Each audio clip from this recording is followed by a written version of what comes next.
a review of my Galaxy ecosystem, consisting out of two Galaxies S10 at this point in time, because I actually am switching phones right now, and I also think about keeping one.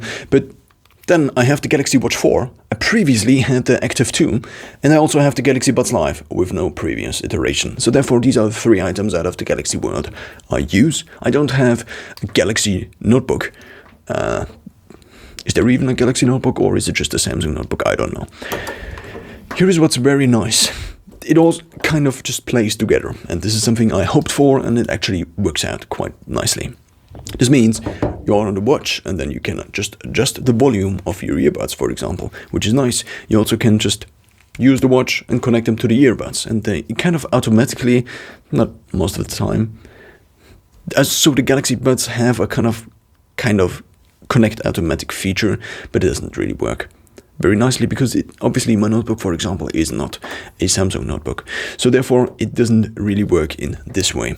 Apart from this, I really enjoy the Galaxy Watch 4. Apart from the battery life being quite short, but I mean, it was not better before, so what did we expect? It lasts probably about 1 day without tracking. So without proper workout tracking. I do have the heart rate monitor on all the time, so this means I track my heart rate almost all of the time, which obviously is a big bummer in battery life, when it comes to battery life. But I also have grayscale on all the time, and grayscale actually should, at least to some extent, reduce on AMOLED screens the battery life a little bit. So this is about the Galaxy Watch. What about the Galaxy Watch? I actually have a different strap. So this is a strap I got from Amazon for $11, and what is so nice about this strap is this. I don't have to waste time. So here's the watch. Now it's on my wrist. Now it's not on my wrist. Now it's on my wrist. It's actually like a magic trick, just with your wrist, and you brought in your watch. So another nice thing is you can just adjust how nicely it fits. So for example, if you go out for a run and you just want to have more accuracy when it comes to the actual monitoring of all the things it can monitor, then you just go on there and you just adjust the tightness, and then you just take it off again after the run and you just adjust it, and that's it.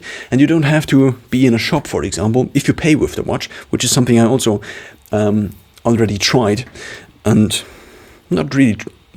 it's not that I just tried. I tried it for like 1 or 2 months to just pay exclusively with the watch. And I used the Galaxy Pay or Samsung Pay. It's called Samsung Pay actually. And it also has Google Pay on there. The problem is just that I, as of right now, didn't manage to connect it to my bank accounts. The problem is that within the normal Google Pay, you can actually connect your bank account with PayPal to Google Pay. So PayPal is basically the intermediary between your normal bank account and also Google Pay. But you cannot really transfer these virtual cards, because you don't actually have a credit card. So you cannot transfer these virtual credit cards to the Galaxy Watch, which is kind of a bummer, because I hoped it would just work out. Nevertheless, you can actually connect your bank account through the intermediary Samsung Pay to your watch. So therefore, it's a different system, and it also works with just debit, I guess, at least to my experience, and therefore it kind of works. You just have to say it kind of works, and that's very nice. You actually have to apply, and it works with a local bank, local being a bank out of your country, I guess. So yeah, well, and then you can just pay, and that's very nice. You also have to have a screen lock, which is something that's not really nice, but at the same time there's your account on there and you can pay with it. So therefore, running around and losing it or getting it stolen without a lock. So I actually got one stolen or lost it, depends on which perspective you take. And this means, well, it makes sense to have these locked. Now, so much about the watch. When it comes to a little bit more about the watch, I guess. When it comes to fitness tracking and being a smartwatch, this actually is, I think, the best smartwatch when it comes to the Android world out there.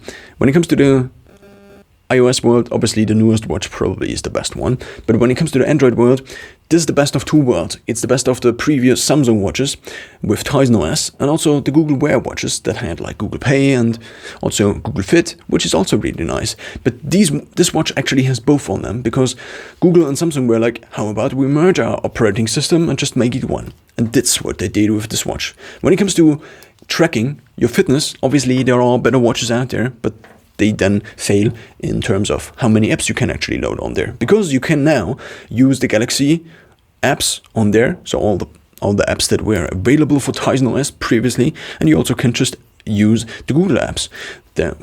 And Google has kind of more apps actually, I think. This makes it a very nice tool. It's not that it's completely a smartphone replacement, but that's kind of also what I use it for, at least kind of. Because if my phone runs out of battery and I'm in the midst of nowhere and I usually don't have like cash with me anymore, then I mean I still have my bank cards with me, but I just really like the idea that you can go out for a run, for example, with this watch, or you can go on a hike just with this watch and charge the watch and kind of deconnect maybe also, and just not have your phone with you. And then be able to just also have a phone with me. Just to be able, for example, if I go out on a run and I hurt my leg and I cannot, like, if something happens and you just need to call someone, you just need to go on the internet. You just are in a country where I don't know what happens, but having basically a smartphone on your wrist is very nice. I basically got the LTE version. That's why I also call it a smartphone. So next, the Galaxy Buds. The Galaxy Buds are actually quite nice. They load or they charge with USB-C, which is very nice. I do have tape on the case, which I already mentioned, I guess. And then you just open these up. And these are magnetic, so therefore at least sometimes it hits the right spot.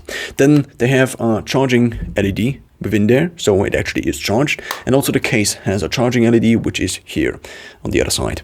Actually, no, it's here on the other side. So opposite to the charging port. It works with USB-C, which is very nice. I just like how, I mean, it's the square, and I like squares, and it also is just very pocketable, you could say. I also really like just these things. They don't totally cover the sound, but that's actually what I was looking for. So there were also the Galaxy Buds Pro out there. When I bought these, I actually got them refurbished for 70 euros, which is quite cheap, I guess. At least for things out of this price range. And now, this is how they look. And here's the nice thing. They kind of look like accessories. They kind of don't look like earbuds you just wear because you want to listen to something, but they actually kind of are a lifestyle choice, kind of. And you also just, because of the design, because of the open design, so this basically means that if you put them in, so they don't have like, they don't have a huge amount of passive noise cancelling. What is passive noise cancelling? It's basically having like earplugs in your ear, just like these. So if you have something like this for example is an Oropax one, and if you put it in your ear, obviously you don't hear as much anymore, which is something I often do if I don't want to listen to things. They're also, but if you then have these things in your ear, you obviously don't hear people talking anymore. For example, I worked as a kind of delivery guy for quite some time, not quite some time, for like a few weeks, months, and what actually was very handy is the fact that I just put these in and I could just go in and talk with people, because you actually can listen to people. There's no problem with talking to people. I mean, obviously it's a little bit better without them, but it's totally doable. So therefore, I just leave them in all the time. And this is also one of the main things why I actually got these, because I just didn't want to lose them. And I knew that from experience, the moment I had these in my pockets, for example, without the case, I just would eventually lose them. This is just how it works, I guess. But if you have them in your ear and you don't have to put them out and put them in again, this is very nice, because then the risk of losing them and having to rebuy them actually goes down quite a bit. Also, because they were not the most cheapest, the most expensive, I just can't rebuy them, and this means I can just get them if I lose them, which is also something you kind of want to look out for, I guess. So therefore, these are kind of, at least for me, at least till now, I mean, I haven't tried the Galaxy Buds Pro, and also like the Galaxy Buds. There is also a new edition out there. So they released it in the Unleashed event this summer 2021, and these were actually out before. And there are also the Galaxy Buds Pro, and there is also another version. No, there is not another version of the Galaxy Galaxy Buds Pro, but actually the lowest entry version was released in a new design, I guess. But these don't look quite as nice. I actually would prefer if they were totally black, but they are not. They are quite kind of shiny. I mean, yeah, well, that's just how it is, I guess.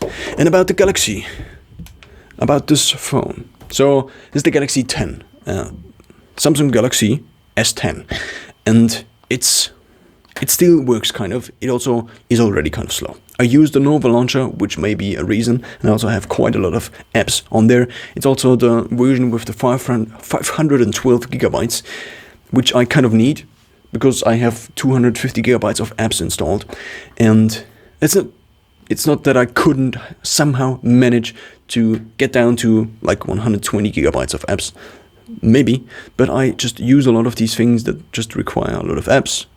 And I also want to try, I just for years was in this death loop where I had phones, and every time, so kind of older phones, and every time I tried to download something, I just needed to delete something. And this is just not how you want to spend your time, I think. I also have like 400 gigabytes of storage additionally on the SD card, which makes it a terabyte phone, which is quite nice because I actually store all these files I record right now, for example, on my phone. And I use my phone as the main camera. And this, for example, is recorded on my phone, even though I didn't lock the exposure, which I should, because otherwise it just goes. But now it's locked, therefore you can't see. You can also do things like just underexpose things and just overexpose things, and that's just with the mouse because it's a phone and therefore it can connect actually to your Logitech Anywhere 2S, which is also quite nice. So now, as a final review of the Galaxy ecosystem, for me, I think it's currently the best thing I could get, even though I wish I already could upgrade to a newer phone, but I cannot really because of the limitations, because there is no SD card slot in the newer Galaxy S21 and Galaxy S20, and also, yeah, well, this is basically the main thing that prevents me. And also, I really frequently used still the headphone jack, and these don't have a headphone jack anymore. But overall, I think it just works pretty nice and neatly, and also it connects really nicely to Windows with the cooperation between Samsung and Windows to actually make this Your Phone app quite something. Obviously, the Your Phone app is also for other Android devices, but Samsung just has a little bit of an edge on all of these things.